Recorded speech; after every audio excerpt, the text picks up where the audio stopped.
The following is a special presentation of Pens TV.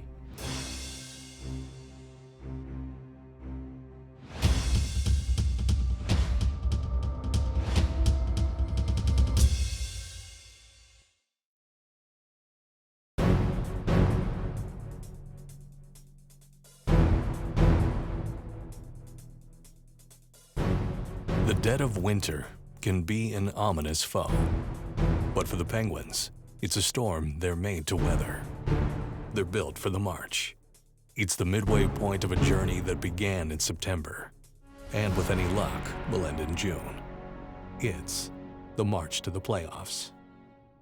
Our goal beginning the season was to win our division, and I think that still is, where the Rangers have a little lead on us, but we catch up with Jersey and Philly, so keep trying to reach the Rangers and try to finish as high as possible at the end of the season.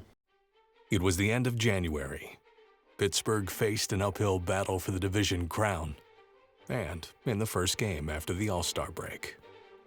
That was a game of which we gave up a lot, really coming out of the break against a team that was right behind us in the standings.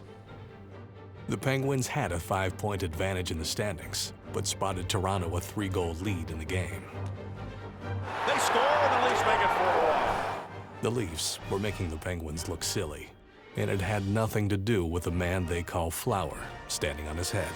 And a glove save that time by Fleury. Yeah, that Toronto game at home, we weren't very good, and we gave up a lot of grade A scoring chances, and Flower was, he was unbelievable. Flower was amazing. I think we left him out to dry, not just with the number of shots, but the quality chances, rush plays. We think we gave up 32 scoring chances, and it took a huge effort to come back. Going to the net, Roman shoots it and a save by Fleury.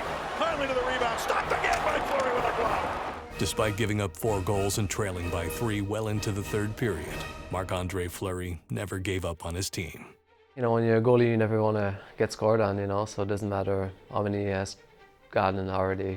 You want to stop the next one, and I think with the team that we have, I know if I can keep the score close, we always have a chance to come back. Fittingly enough, Fleury made a save that kick-started the unlikeliest of comebacks. Checked in the last second by Fleury. And now falling down is Gardner. That gives a chance for Sullivan. Schen's back. Sullivan shot. Score! Kennedy centers it. Loose puck right there. Vitale. He scores! Joe Vitale makes it 4-3. We were pushing the offensive zone and pushing the play, especially late there with needing a goal and pulling the goalie 6-on-5. Chris Letang in the sideboards, regaining the puck, making a play. 14 seconds ago, Letang again to Sullivan. Sullivan, a Neal, a shot, score! Deflected in. Malkin gets the goal to tie it at 4 with 6.6 to go.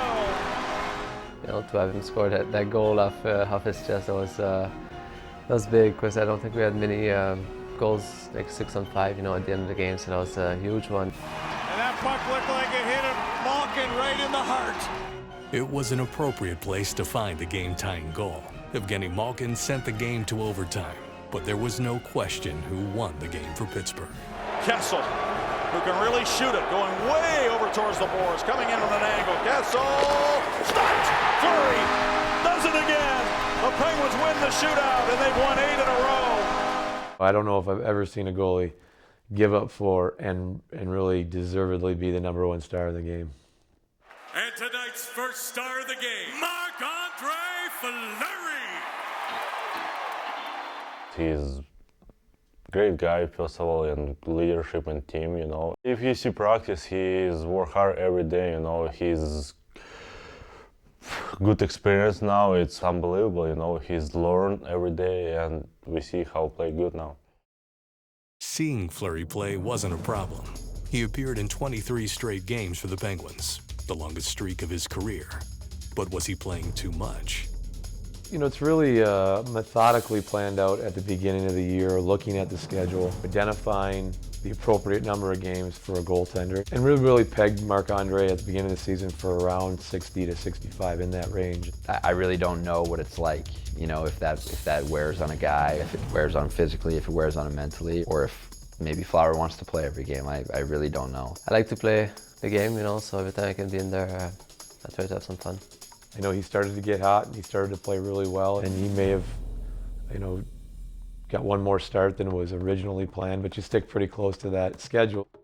And he's stopped by Fleury. Stewart ended up with that puck going in home free, and somehow Fleury kept that puck out. To me, he's one of the best goalies in the league, and I don't think he gets enough credit league-wide. Anybody who watches him play every night knows that he's one of the best, and he comes up huge for us nightly. In big games, he's really been that consistent guy that really gives us a chance to win. And there's a little bit of flair back there. There's always the big save. There's always the smile behind the mask. But the consistency of where he's at in his game this year has really propelled us to be a good team, regardless of the situation we're in injury-wise or who's in or out of our lineup.